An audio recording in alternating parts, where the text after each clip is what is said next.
నన్ను గంగతో అభిషేకిస్తే నేను చాలా ఇష్టపడతాను, సంతోషిస్తాను. నాకు జలం అంటే చాలా ఇష్టం. జలధారా ప్రియస్యవ, శివుడంటే జలధారా ప్రియుడు. నీళ్లతో అభిషేకిస్తే నేను బ్రహ్మానందం పొందుతాను.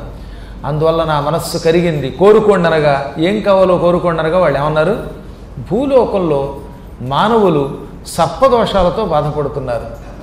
ఆ సర్పదోష విముక్తికి మాకు ఒక ఉపాస్య దేవతని ప్రసాదించు అని కోరారు. కోరగానే శివుడు టక్కున తన మనస్సంకల్పంతో మనస్సులో నుంచి ఒక స్త్రీని సృష్టించాడు. శివుడి మనస్సు నుంచి పుట్టిన ఆవిడే మానసాదేవి అని పిలువబడింది. ఆ తర్వాత ఆవిడ కశ్యపుడి శరీరంలో ప్రవేశించి పుట్టింది, అందుకే కశ్యపి అని పిలువబడింది.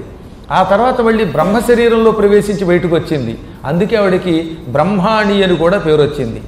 ఆ తర్వాత కొంతకాలానికి భూలోకంలో జరత్కారు అనే పేరుతో వాసుకి ఆదిశేషుడికి చెల్లెలుగా కద్రువకి కశ్యపుడికి పుట్టింది. ఈ విధంగా కశ్యప ప్రజాపతికి కద్రువకి కూతురుగా జరత్కారుగా కూడా పుట్టింది. అనేక రూపములు ధరించిన ఆవిడ మొట్టమొదట శివుడి మనస్సులోంచి పుట్టడం వల్ల శివమానసపుత్రి మానసాదేవి అన్నారు. ఇక్కడే ఒక గొప్ప విషయం చెప్పాలి.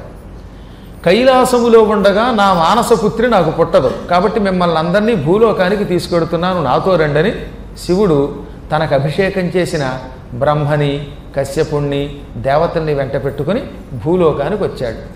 భూలోకంలో గంగానదీ తీరంలో ఒక గొప్ప పట్టణం ఉన్నది.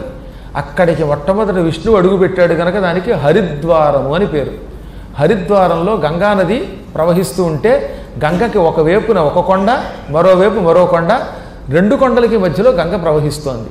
అందులో ఒక కొండ మీదకి వచ్చాడు శివుడు.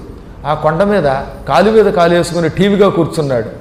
దేవతలారా నా ఎదురుగుండా నిలబడండి అన్నాడు. వాళ్ళంతా ఎదురుగా నిలబడ్డారు. నిలబడగానే తన మనస్సులోంచి ఒక కన్యామణిని తీసుకొచ్చాడు బయటికి. అలా భూలోకంలో హరిద్వారములో కొండ మీద శివుడి యొక్క మనస్సు నుంచి ఒక ఆవిడ పుట్టింది. ఆవిడ మానసాదేవి. ఆ కొండకి మానసా పర్వతము అని పేరు.